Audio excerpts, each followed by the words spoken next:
Assalamualaikum warahmatullahi wabarakatuh. Bismillahirrahmanirrahim. Alhamdulillahi rabbil alamin. Allahumma salli ala Muhammad wa ala ali Muhammad kama sallaita ala ali Ibrahim innaka Hamidum Majid. Allahumma barik ala Muhammad wa ala ali Muhammad kama barakta ala ali Ibrahim innaka Hamidum Majid. Amma ba'du, usikum manapsi bitaqwallah faqad fazal muttaqun. Bapak-bapak dan ibu-ibu yang dimuliakan Allah, marilah kita bersyukur kepada Allah Subhanahu wa taala yang dengan rahmatnya kita masih diberi kesempatan untuk bermuzakarah pada malam hari ini. Mudah-mudahan dengan syukur kita Allah Subhanahu wa taala meridai muzakarah kita dan mencatatnya sebagai amal saleh kita semua. Amin ya rabbal alamin. Bapak Ibu yang dimuliakan Allah, melanjutkan perbincangan kita bulan yang lalu tentang aturan bagaimana berzakat atau bersadakah kepada keluarga dekat yang terdapat di dalam surah Al-Isra ayat 26 dan 27. Yang bunyinya a'udzubillahi minasyaitonir rajim wa atidzal qurba haqqahu wal miskina wabnas sabil, dan berikanlah atau dan kalian wajib memberikan hak zawil qurba, zil qurba atau zal qurba, itu artinya keluarga dekat yang tidak dinafkahi. Jadi seperti saudara kandung atau anak yang sudah kawin, itu adalah zau qurba, keluarga dekat. Lalu urutan kedua ayat ini menyebut wal miskin. Lalu urutan ketiga Ibnus Sabil. Kalau dari bacaan ayat ini terdapat yang namanya prioritas atau mana yang didahulukan di dalam menyerahkan harta zakat dan sedekah. Yaitu yang pertama adalah keluarga dekat. Artinya kalaupun keluarga dekat itu agak jauh, sedangkan di dekat rumah ada orang miskin, namun kalau menurut bacaan ayat ini tetap yang didahulukan itu keluarga dekat sampai kebutuhan mereka tercukupi. Kalau keluarga dekat sudah tercukupi atau tidak ada keluarga dekat yang berhak menerima zakat dan sedekah, baru kepada orang miskin. Dan prioritas orang miskin ini seperti yang dilakukan oleh Rasul sallallahu alaihi wasallam, baru memakai istilah yang mana yang lebih dekat. Apakah yang miskin itu dekat dengan rumah, maka itu yang didahulukan. Karena itu di dalam fikih mazhab Syafi'i sampai dibuat aturan bahwa harta zakat itu tidak boleh dibawa keluar daerah kalau di daerah itu masih ada orang miskin. Nah, cuma Syafi'iyah ini memahami dan melaksanakan pendapat Imam Asy-Syafi'i ini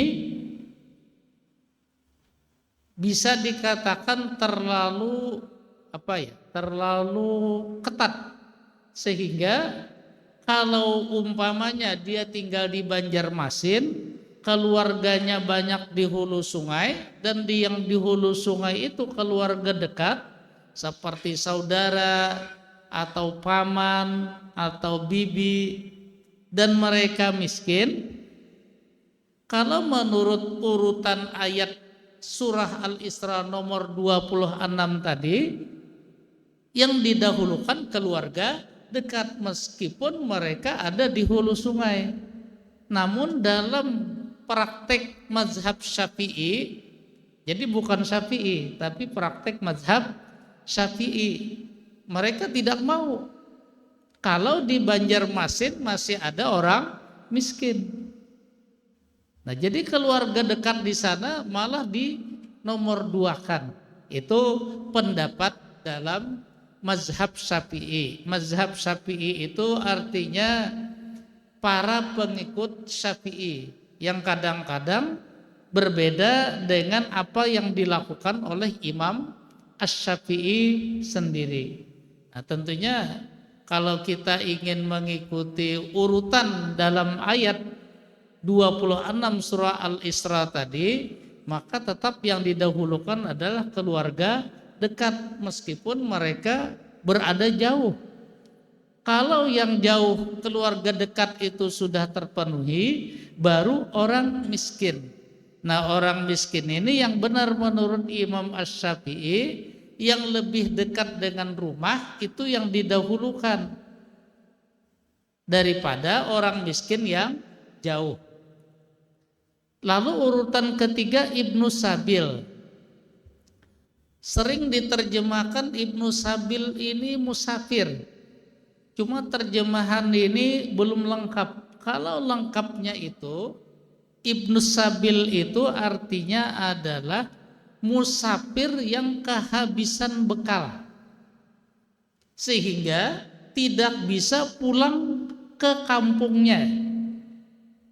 Dan ini gambarannya keadaan dahulu, di mana dahulu itu orang umpamanya dari hulu sungai melakukan perjalanan ke Banjarmasin. Sampai di Banjarmasin kehabisan bekal.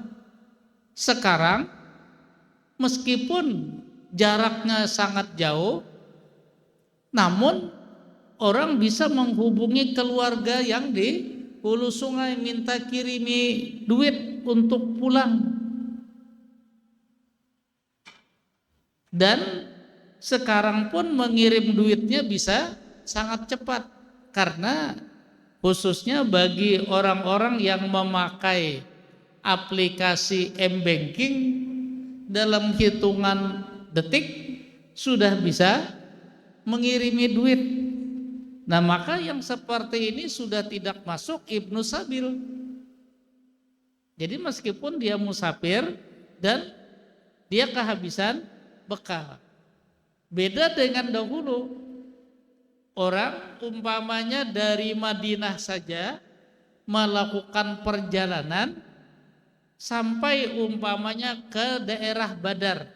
Karena di daerah Badar itu sekarang banyak perkampungan yang dahulu lokasi perang Badar. Orang dahulu dari Madinah ke kampung Badar itu jaraknya 150 km. Kalau kita ingin membayangkan perang Badar itu, Nabi dan pasukan para sahabat banyak yang jalan kaki, dan berjalannya itu siang hari bulan puasa.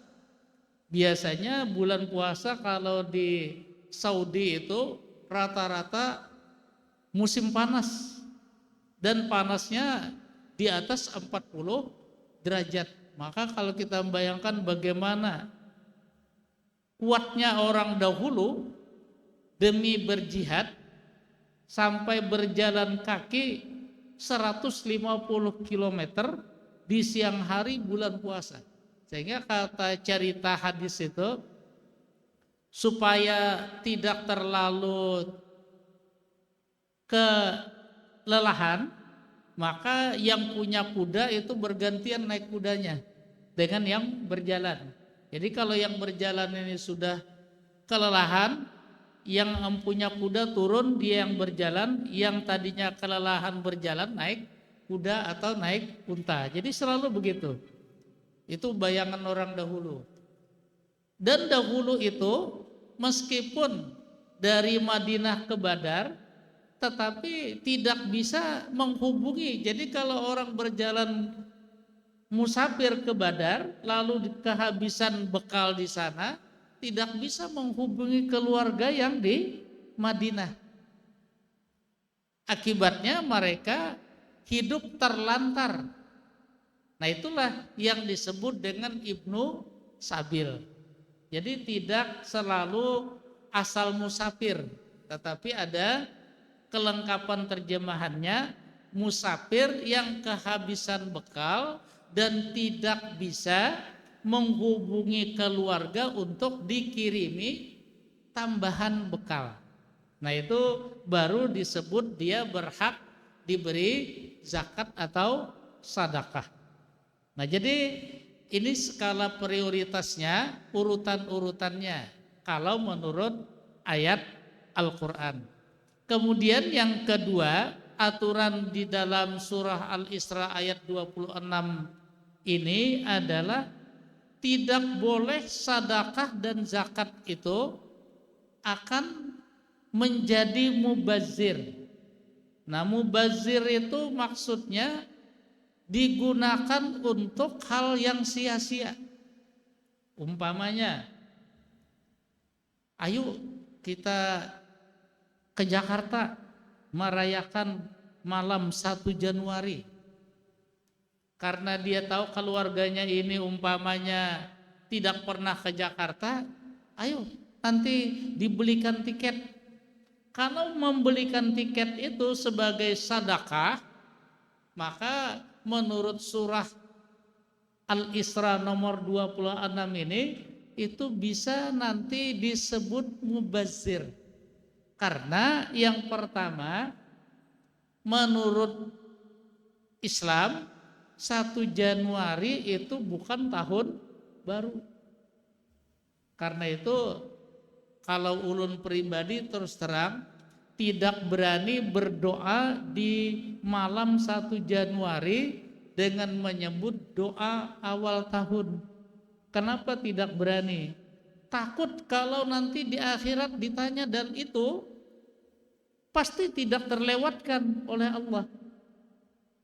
Kalau ditanya kenapa kamu berdoa menyambut 1 Januari sebagai awal tahun? Nah, ulun tidak berani, tidak bisa menjawab. Karena tidak ada dalam syariat. Nah, itu karenanya dengan alasan itu bahwa 1 Januari itu bukan awal tahun menurut Islam, lalu sedekah tadi digunakan untuk membelikan tiket keluarga dekat biar sekali-sekali gitu kan, merasakan bagaimana bertahun baru di Jakarta dan sebagainya.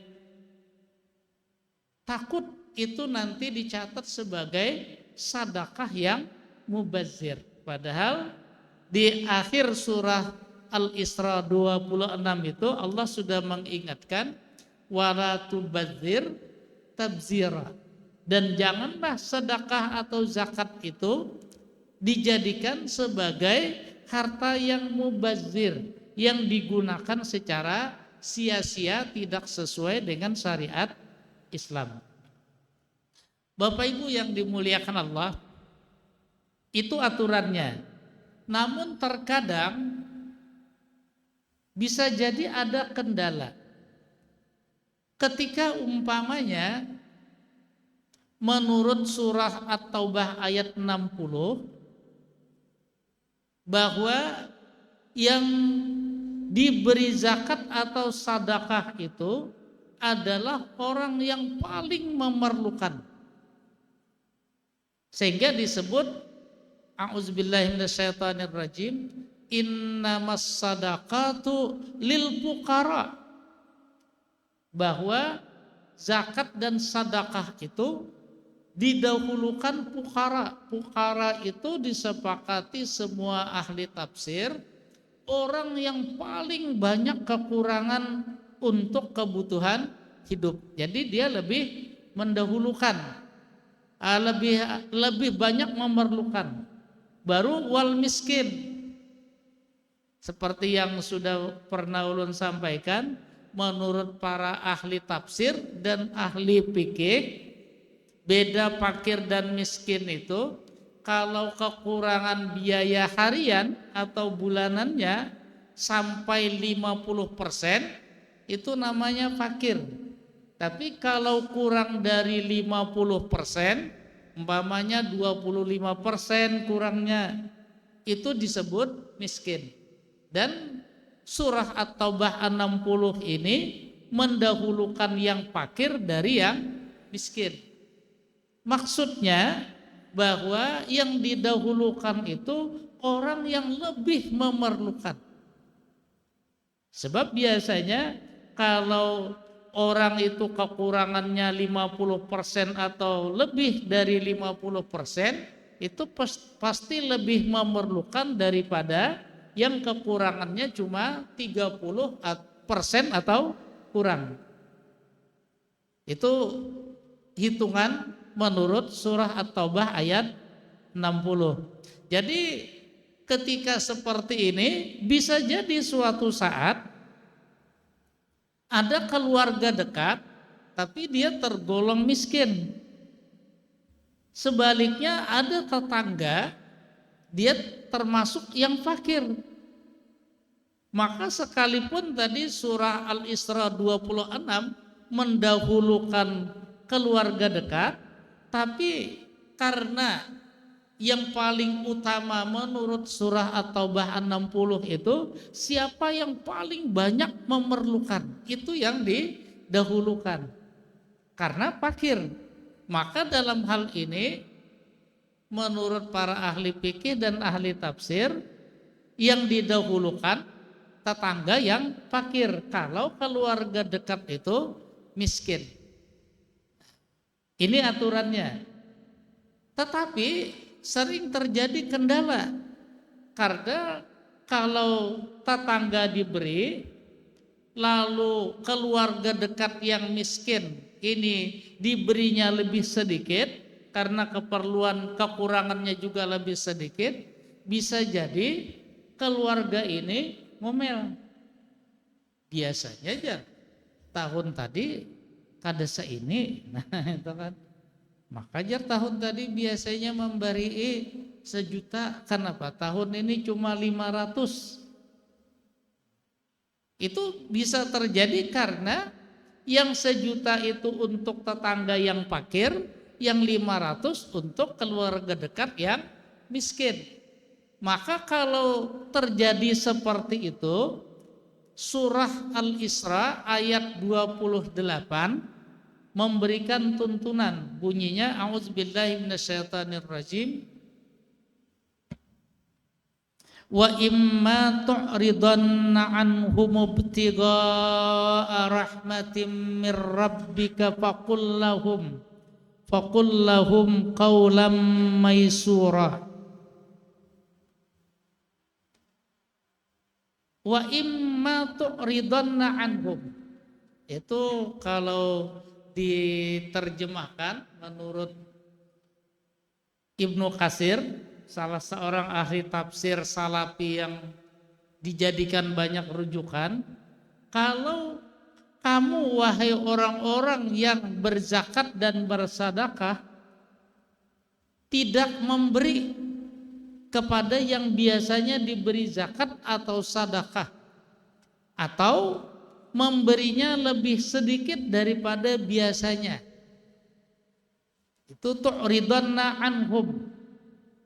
Kalau asalnya di sini terjemahan tafsirnya, kalau pada suatu saat kalian tidak bisa lagi memberi zakat atau sedekah kepada orang-orang yang biasanya diberi. Lalu ditambahkan dalam tafsir itu termasuk kalau yang biasanya 1 juta lalu diberi cuma 500. Tidak lagi memberi, baik itu zakat atau sedekah, khususnya sedekah, kata para ahli tafsir, bisa terjadi ketika orang ini ada kebutuhan yang mendesak, yang memerlukan duit itu. Jadi umpamanya begini, besok orang ini kena kewajiban zakat, duitnya ada 300 juta.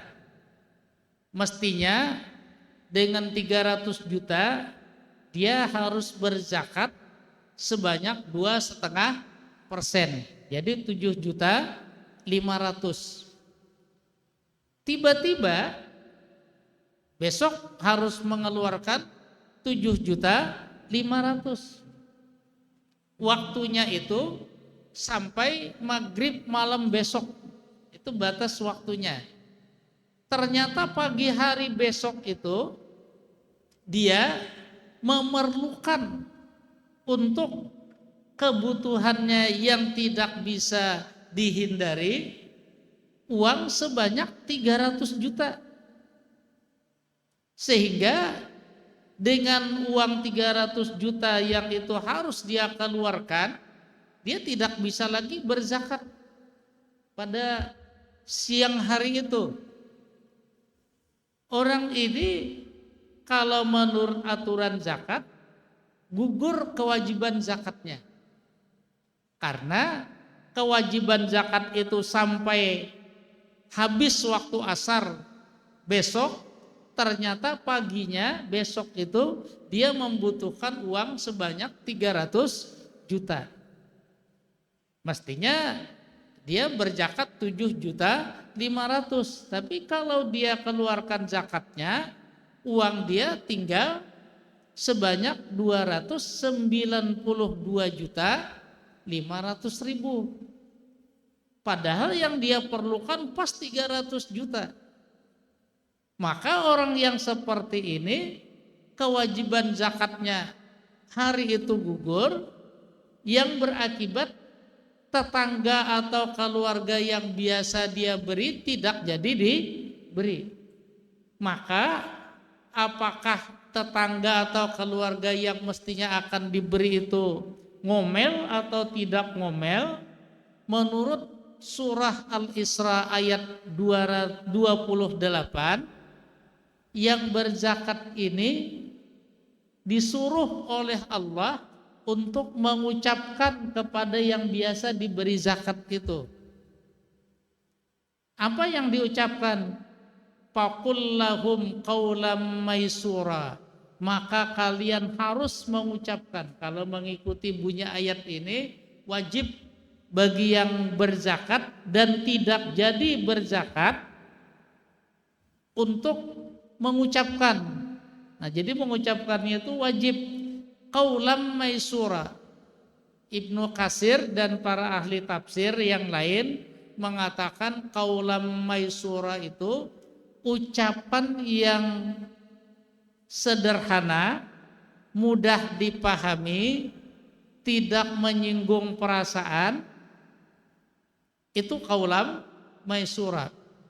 Malah kalau menurut ayat ini ada satu ibadah yang sangat bagus, yaitu kalau umpamanya orang ini biasanya berzakat, lalu seperti tadi kasusnya tidak jadi berzakat, dan dia sangat mengharapkan rezeki dari Allah.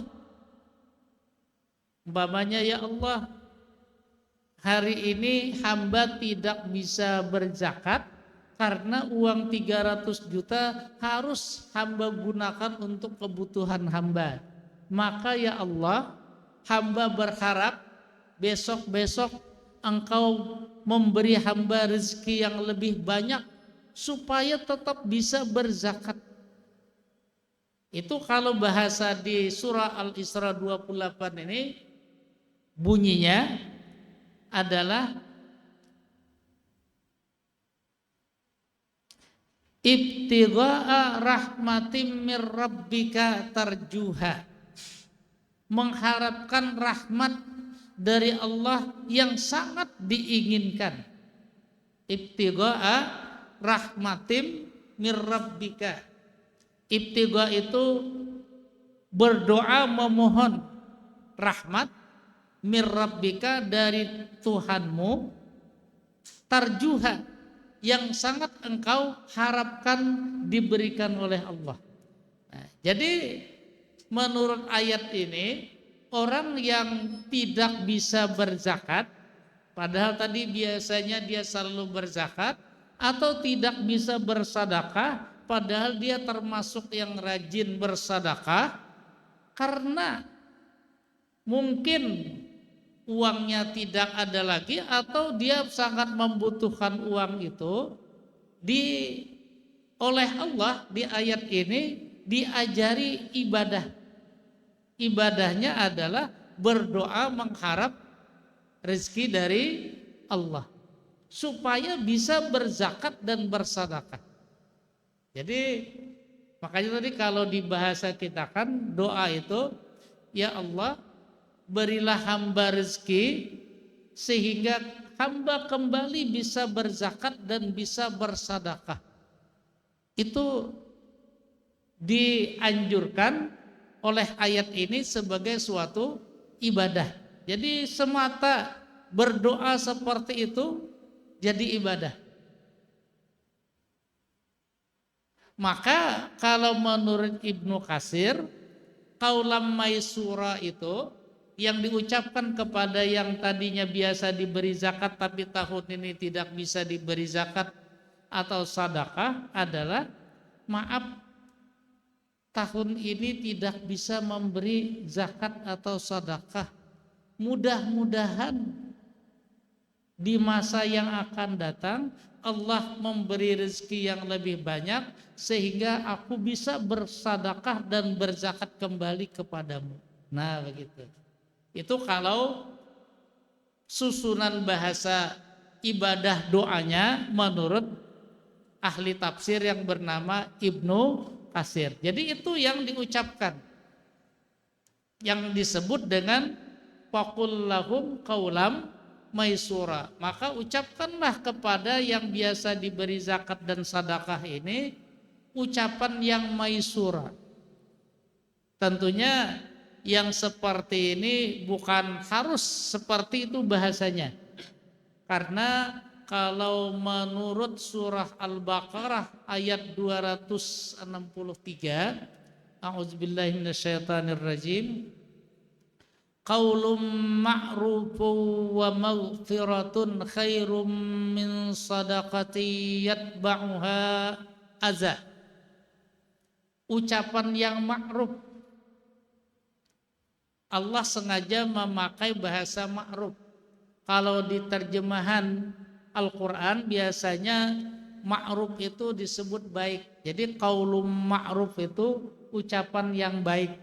Tapi kalau dari segi bahasa Arab, yang disebut ma'ruf itu bukan sekedar ucapan baik, tetapi ucapan baik yang biasanya di daerah tersebut digunakan.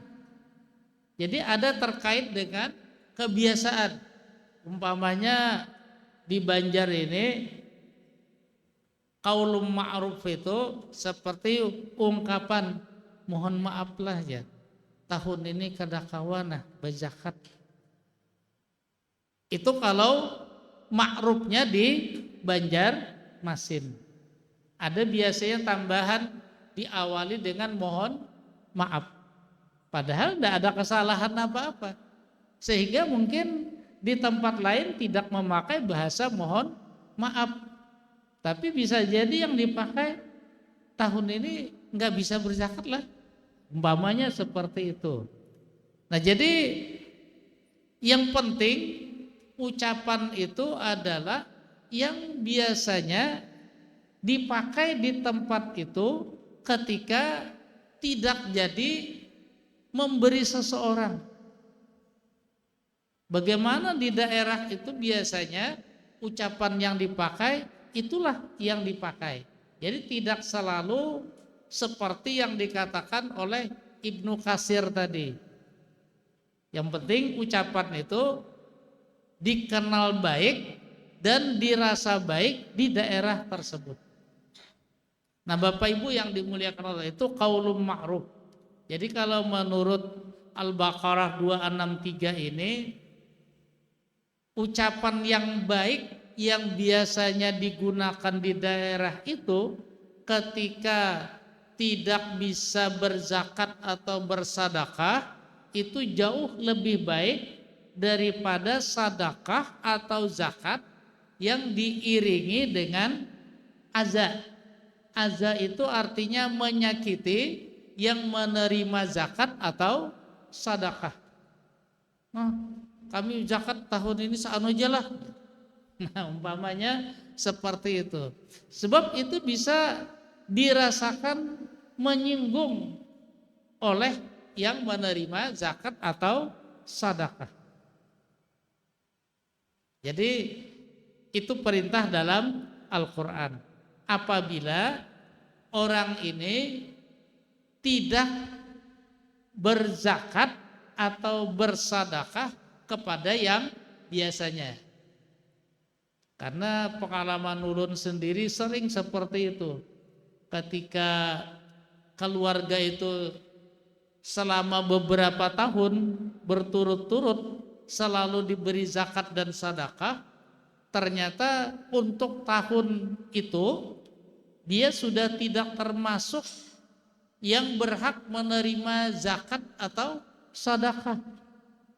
Maka timbul kebingungan bagaimana mengucapkannya, karena kalau tidak diucapi apa-apa mereka ngomel, kenapa jar kami tahun ini tidak diberi, padahal dia sudah tidak termasuk yang diberi zakat atau sedekah. Nah, Bapak Ibu yang dimuliakan Allah, jadi karenanya kalau orang itu tidak lagi diberi zakat atau sedekah, menurut Al-Quran surah Al-Isra nomor 28 ini hendaknya diucapkan ucapan yang baik yang dikenal dan dipahami di daerah tersebut.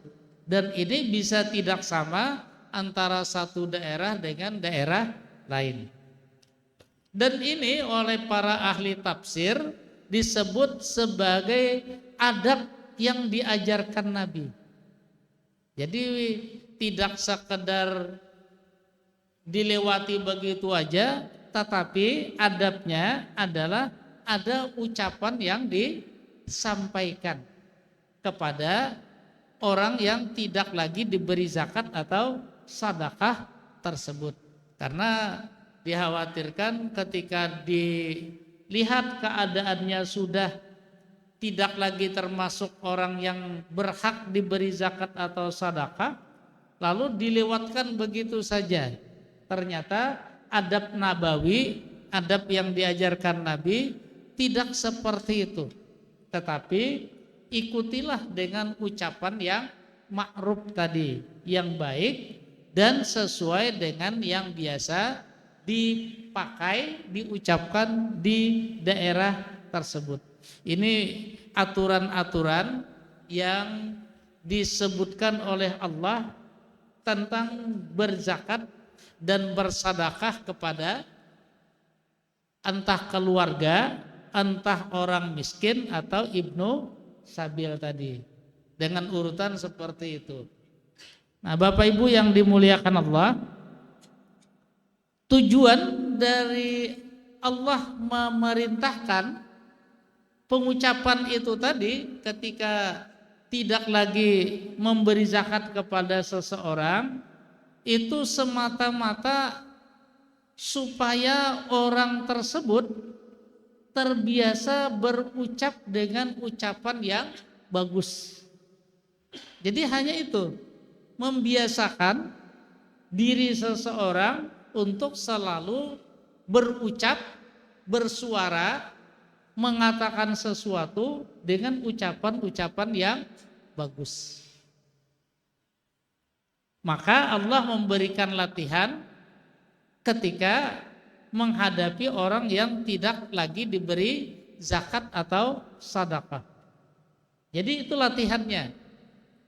Dan maksud latihan ini adalah kalau kepada orang yang tidak diberi zakat dan sedekah saja Allah menyuruh agar kepada orang itu diucapkan ucapan-ucapan yang baik, maka apalagi kalau kepada keluarga dekat, kepada istri, kepada suami, kepada anak-anak. Karena waktu ulun tugas di Jawa dahulu, banyak sekali kasus-kasus di kantor itu yang terungkap kasarnya ucapan suami kepada istri atau ucapan istri kepada suami. Ada yang pernah bercerita kalau sidin itu jar bahasa bungol tambuk tuh hari-hari, baik kepada istri atau kepada anak. Maka maksud ayat ini, kalau kepada orang lain saja disuruh mengucapkan ucapan yang bagus, yang baik sesuai dengan apa yang ada di daerah itu, apalagi kepada keluarga dekat. Mungkin kalau di Jawa bahasa tambuk itu tidak begitu terasa karena bahasa di sana beda lagi. Tapi kalau orang Banjar disebut tambuk itu sangat luar biasa. Itulah yang disebut ma'ruf tadi. Apa yang biasanya digunakan di daerah tersebut. Makanya kan orang Banjar ini sering menggunakan pintarnya anak pian ini. Orang Jawa bingung. Dia kira pintar itu cerdas. Jadi ulun jelaskan, bahasa pintar di Banjar itu artinya anak ini suka nurut dengan orang tua, tidak cerewet, tidak merepotkan. Itu orang Banjar menyebut pintar. Itu qaulun ma'ruf. Tapi kalau di Jawa tidak dikenal seperti itu. Nah, Bapak Ibu yang dimuliakan Allah, jadi tujuannya dari ayat-ayat ini adalah seperti itu, antara lain mendidik kita sebagai hamba Allah yang selalu berucap, berkata-kata dengan ucapan dan perkataan yang bagus, yang lembut, tidak kasar. Kalau kepada orang lain saja diperintahkan, apalagi kepada keluarga dekat. Dan inilah salah satu ilmu kejiwaan yang diajarkan Allah kepada kita manusia. Mudah-mudahan ada manfaatnya bagi kita semua dalam menjalankan ibadah-ibadah kepada Allah Subhanahu wa taala. Salah dan khilaf mohon dimaafkan. Subhanakallahumma wa bihamdika asyhadu an la ilaha illa anta astaghfiruka wa atubu ilaik. Assalamualaikum warahmatullahi wabarakatuh.